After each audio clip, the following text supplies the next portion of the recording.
आपण आतापर्यंत कव्हर केला होता ऑर्गॅनिझमचा पार्ट आणि आता आपण कव्हर करतोय पूर्णपणे पॉप्युलेशन म्हणजे काय.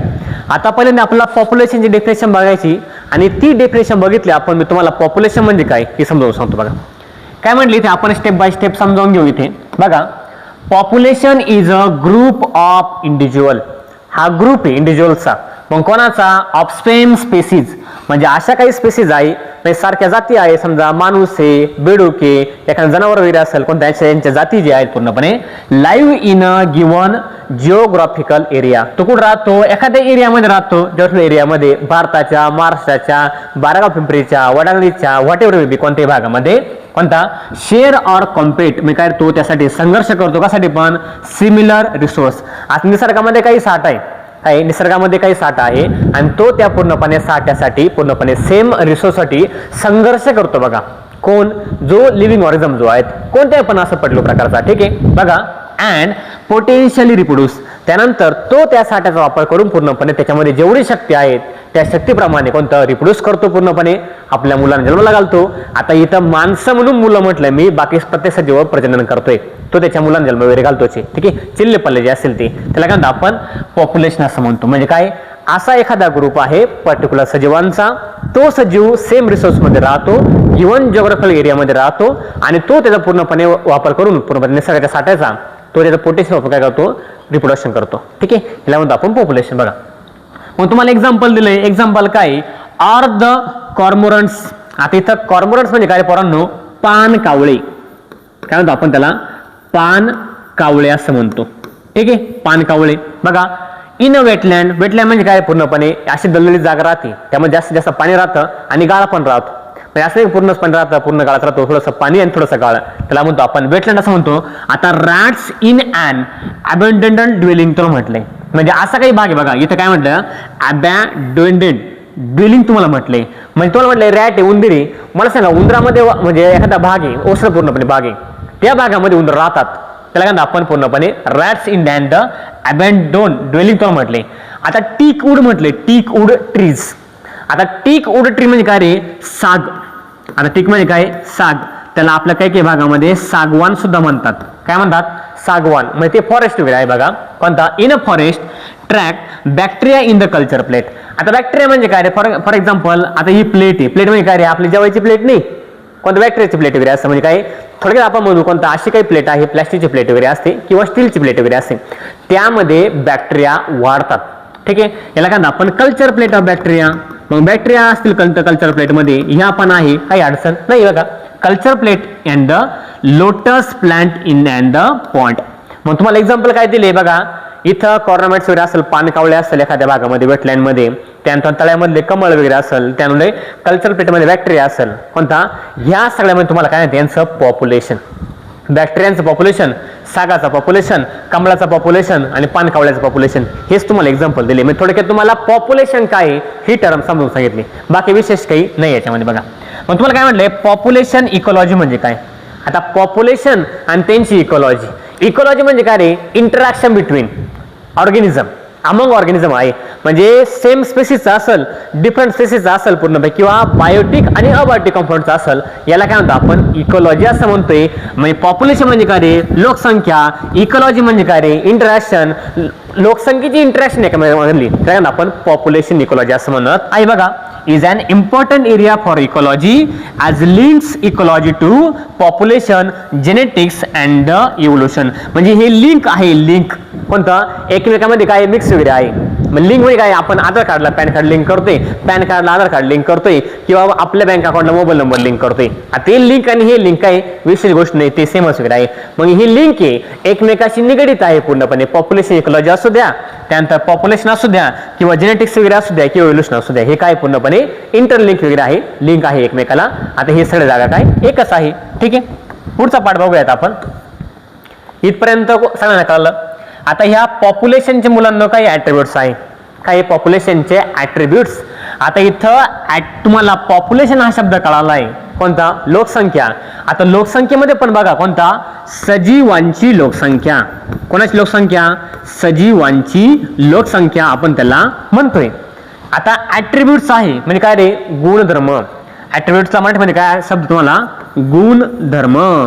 आता गुणधर्म म्हणजे काय रे, प्रत्येकाचे विशेष काहीतरी गुणधर्म असतात. मग आपल्याला स्टडी करायचे पॉप्युलेशनचे गुणधर्म कोणकोणते आहे. मग तुम्हाला पॉप्युलेशनचे ऍट्रिब्यूट दिले, इथे गुणधर्म दिले कोणकोणते. मग पहिलं आहे बर्थ रेट, म्हणजे एखाद्या पॉप्युलेशन मध्ये आपण मग काय बघितलं, कल्चर प्लेट मध्ये वाढणाऱ्या बॅक्टेरिया आणि त्यांचं पॉप्युलेशन.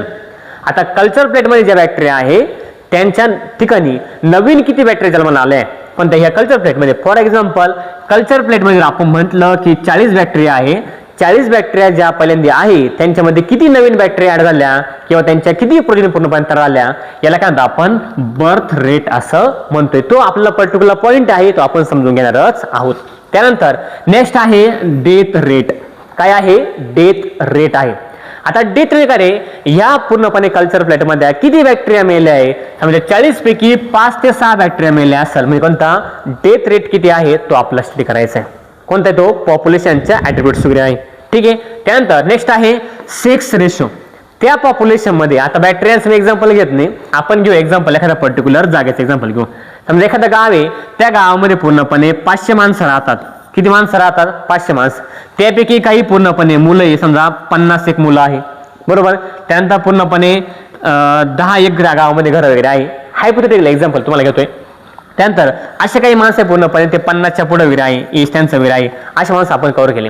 मग तुम्हाला काय म्हटलं, ह्या पॉप्युलेशन सेक्स रेशो मध्ये एकूण मेल किती आहे, फिमेल किती आहे, म्हणजे काय रे, नर किती आहे, मादा किती आहे, माणसं किती आहे आणि बाया किती आहे, याला काय म्हणतो आपण सेक्स रेशो. बघा. त्यानंतर एज पिरियड बघा, कोणतं आहे, एज पिरियड. आता एज पिरियड काय रे, बघा तुम्हाला काय म्हटलं, पहिले काही माणसं असं बघा, ते कोणतं त्यांचं एज आपण बघितलं, कोणतं एज बघितलं. मग मला सांगा पहिल्यांदा 1 ते 5 एज मध्ये किती माणसं आहे किंवा किती मुलं वगैरे आहे, आपण मुलं म्हणून त्यांना, मुलं किंवा लहान लहान लेकरं जे आहेत. त्यानंतर 5 ते 10 मध्ये किती आहे, म्हणजे वर्षापर्यंत. त्यानंतर 10 ते 30 मध्ये किती आहे, त्यानंतर 40 ते 50 मध्ये किती आहे, 50 ते 100 मध्ये किती आहे, याला म्हणतो आपण कोणतं, एज पिरॅमिड. लहान किती, मोठी किती, त्याच्याशी मोठी किती अजून, 100 वर्षापर्यंत. माझं आयुष्य किती, 100 वर्षापर्यंत आहे. त्यानुसार आपण त्यांचं काय केलंय, एज पिरॅमिड केले, ते पण आपल्याला बघायचं. त्यानंतर पॉप्युलेशन डेन्सिटी किती आहे. आता डेन्सिटीला मराठीमध्ये काय म्हणतो माहिती का, आपण घनता असं म्हणतो. काय म्हणतो, घनता असं म्हणतोय. मग आता एखाद्या घनतेमध्ये, आता घनता म्हणजे काय माहिती का, 12 पिंपरीचा एरिया आहे एखादा किंवा कोणत्या गावाचा एरिया आहे. फॉर एक्झाम्पल मुसळगाव आहे, कोणतं गाव आहे, मुसळगावमध्ये.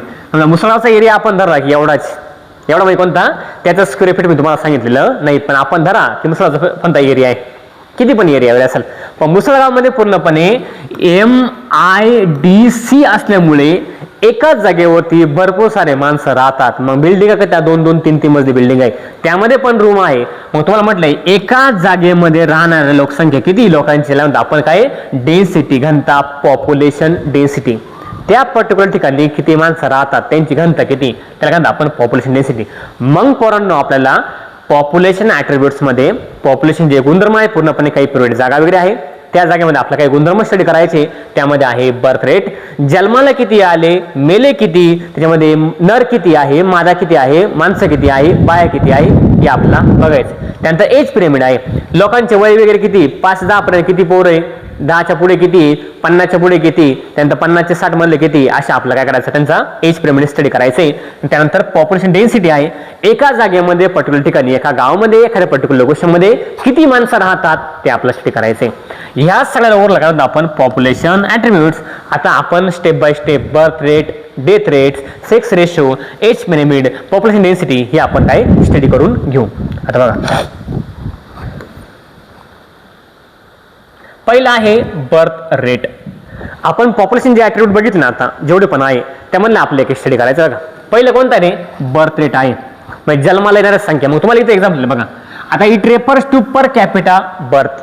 पर कॅपिटा म्हणजे काय, इथं पर कॅपिटाचा अर्थ होतो काय, मग सांगा पर कॅपिटाचा अर्थ काय, म्हणजे एका माणसाला, कोणता, एका माणसाला.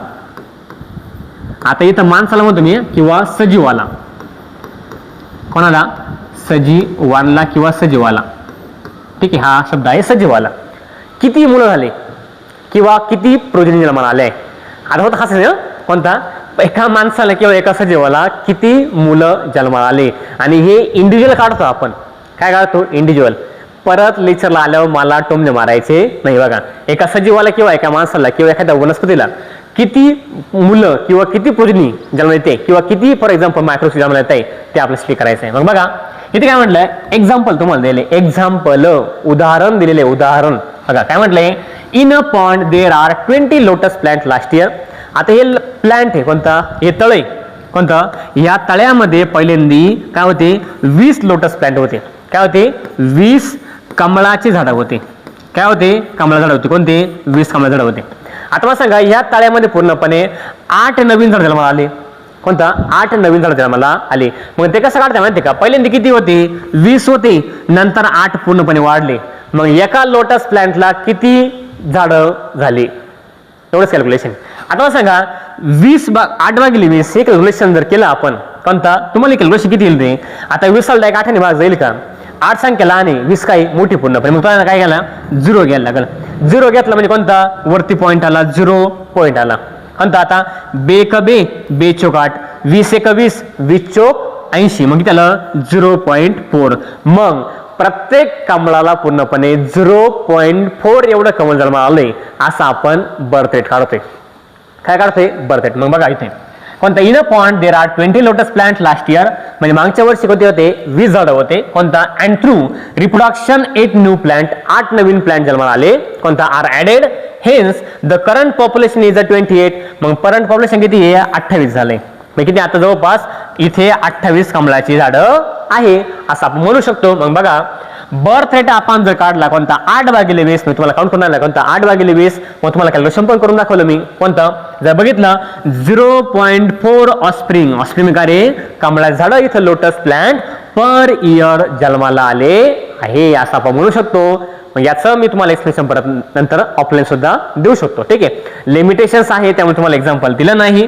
आता हे तुम्ही लक्षात घ्यायचं कोणता जवळपास 0.4 ऑस्प्रिंग पर कमळाला आले असं आपण बर्थ रेट म्हणू शकतो. याच्यामध्ये काही अडचण तुम्हाला. चला पुढे, हे झालं एक्झाम्पल कोणतं रे बर्थ रेट. आता नेक्स्ट आहे आपलं डेथ रेट. आता डेथ रेट मध्ये विशेष काही नाही, तेच परत सेम आहे. पहिले किती जन्माला आले आणि आता किती. ठीक आहे, आता बघ इथे it refers to per capita death. आता मी तुम्हाला पर कॅपिटा सांगितलं कोणतं इंडिव्हिज्युअलच्या ग्रुपमध्ये किती जण मेले त्याला आपण पर कॅपिटा समजतो. बघा example 4 individuals in the laboratory population of the 40 कोणता fruit fly die during the week कोणता 40 पैकी तुम्हाला म्हटलं का जवळपास 4 मेले. किती मेले 4 मेले. मग यांचा डेथ रेट काढायचा. मग इथे काय म्हटलं बघा, hence the death rate is 4/14. 40 पैकी किती मेले 4 मेले. मग 0.1 इंडिव्हिज्युअल पूर्णपणे पर इयर मेले, पर वीक मेले. आपला वीकचं काढायला लावलंय. मग पर वीक मध्ये किती मेले पूर्णपणे 0.1 इंडिव्हिज्युअल मेले पर फ्रूट. तुम्हाला म्हटलंय 40 होते, 40 पैकी 4 मेले म्हणजे 0.1 इंडिव्हिज्युअल जे आहेत ते पूर्णपणे मेले आहे. आणि तुम्हाला ही NCERT पोरांनो नीटच्या एक्झामला हा जो रेट आहे डेथ रेट आणि बर्थ रेट आहे हा कधी कधी आपला विचारतोय सेम ॲज इट इज विचारतात. कोणता सेम ॲज इट इज विचारत असतात, हे पण लक्षात ठेवायचे. मग मला फ्रूट फ्लायचं एक्झाम्पल घेतलं, हे झालं कोणतं डेथ रेट. आता मला सांगा पॉप्युलेशन मध्ये आपण काय बघितलं, पहिल्यांदा बघितलं बर्थ रेट, त्यानंतर डेथ रेट. मग तुम्हाला कमळाचं एक्झाम्पल आपण लक्षात ठेवायचं, ते एक्झाम्पल आहे किती मेले किती राहिले 0.4 लोटस पर तोंडलाय इयर जन्माला आहे. त्यानंतर 0.1 आहे पर फ्रूट फ्लाय जे आहेत 0.1 डेथ झाली हे लक्षात आलंय. त्यानंतर सेक्स रेशो आहे बघा. आता सेक्स रेशो म्हणजे पोरांनो विशेष काही नाही. तुम्ही एखादं पॉप्युलेशन असेल त्या पॉप्युलेशन मध्ये किती जण म्हणजे महिला किती आहे पुरुष किती आहे, नर किती मादा किती, माणसं किती बाया किती एवढंच काढायचं. ठीक आहे, त्याला आपण पूर्णपणे सेक्स रेशो समजा. बघा इथे काय म्हटलंय a population has a sex ratio. त्या सेक्स रेशो असं कोणता मग example 60% of the population is a female and 40% of the male. म्हणजे 60% पूर्णपणे बाया आहे, 60% पूर्णपणे माणसं आहे किंवा 60% पूर्णपणे फिमेल आहे आणि 40% पूर्णपणे मेल आहे. म्हणजे माणसं बाया स्त्री किंवा पुरुष तुम्हाला एवढं सांगितलेलं आहे, बाकी विशेष याच्यामध्ये काहीच नाही. ठीक आहे, चला पुढे जाऊ. त्यानंतर नेक्स्ट आहे आपल्याकडं एज पिरॅमिड. बघा मग मी तुम्हाला मागाशी काय सांगितलं एज पिरॅमिड मध्ये काय.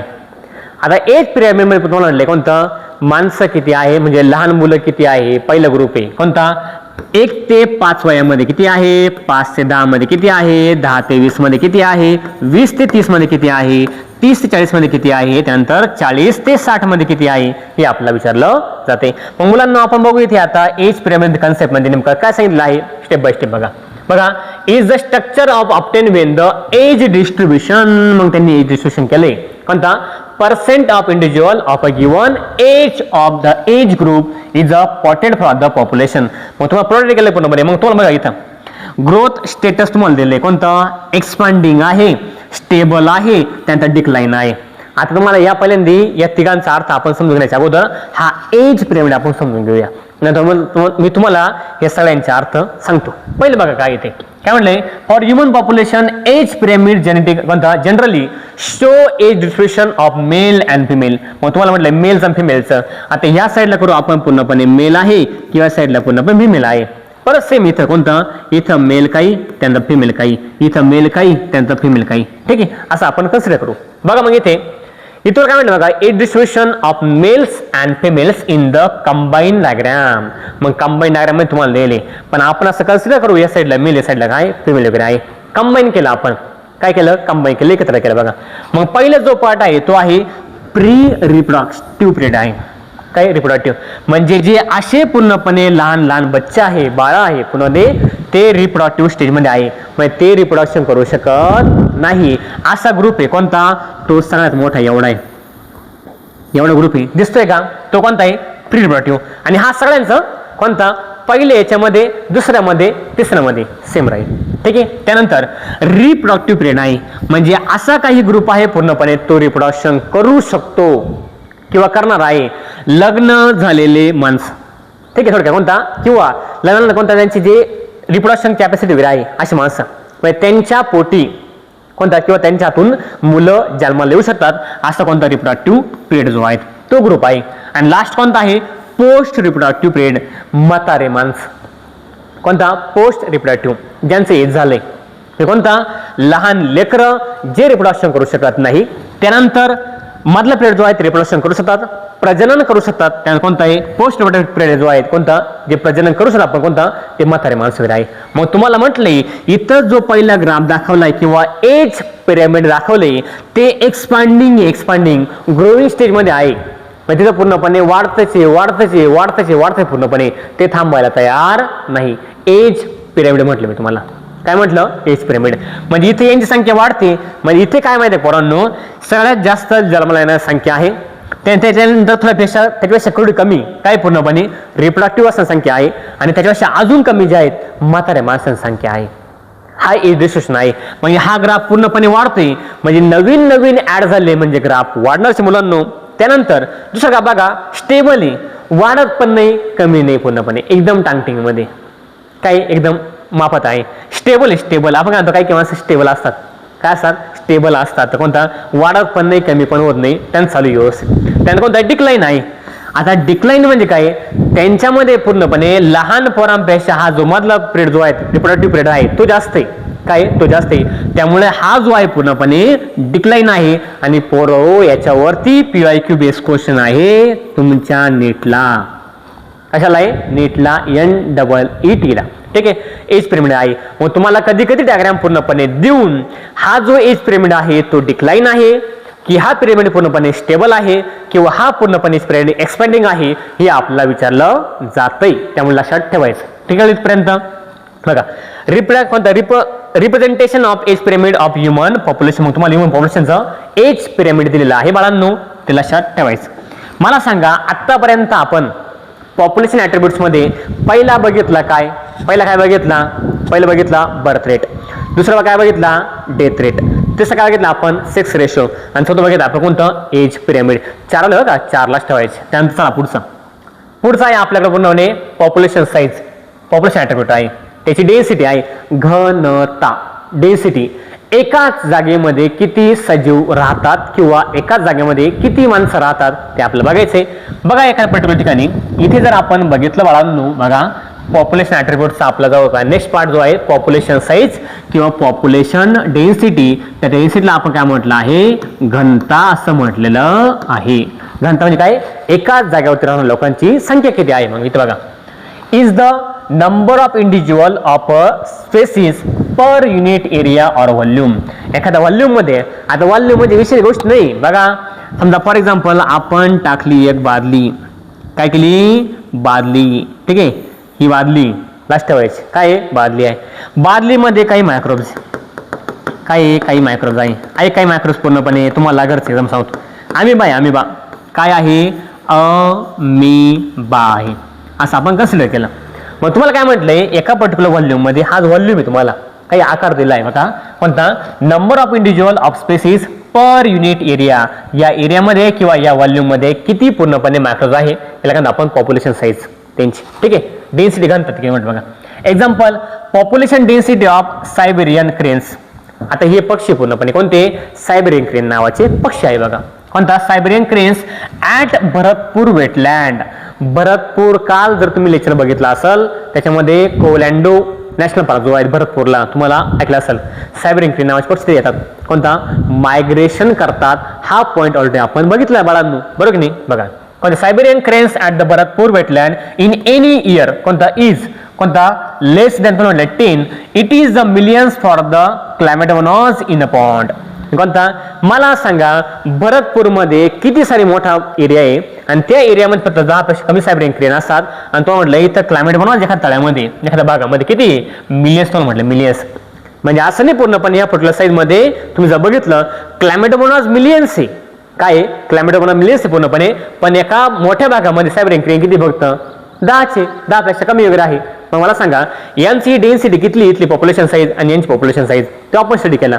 मग याच्यामध्ये किती एरियामध्ये किती जण राहतात आणि ह्या किती एरियामध्ये किती जण राहतात? एकाच घरामध्ये 10 जण आणि एका घरामध्ये 2 जण. फरक आहे की नाही? डेन्सिटी वेळ आहे. किंवा एकाच गावामध्ये 1000 जण, किती? 1000 जण आणि एका गावामध्ये पण कधी 200 जण राहतात. ती त्यांची density.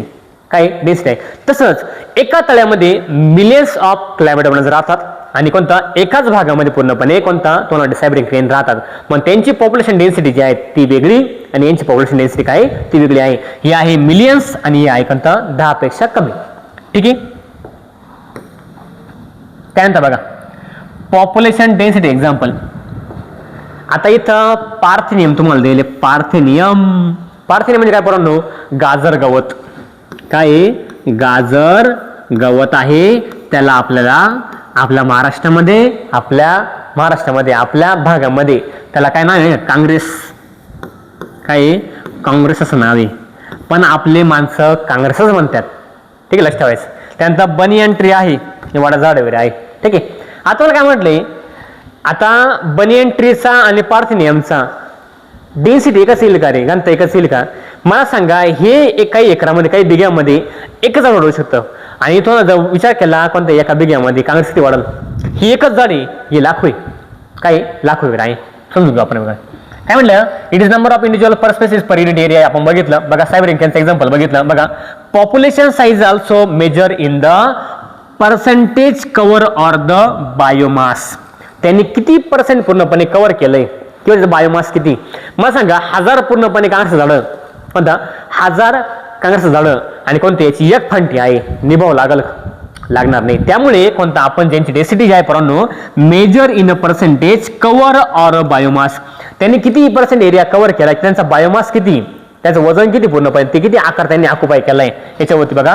Example in an area 200 parthenium म्हणजे काय रे? गाजर गवत. याचं सायंटिफिक नाव काय माहिती का?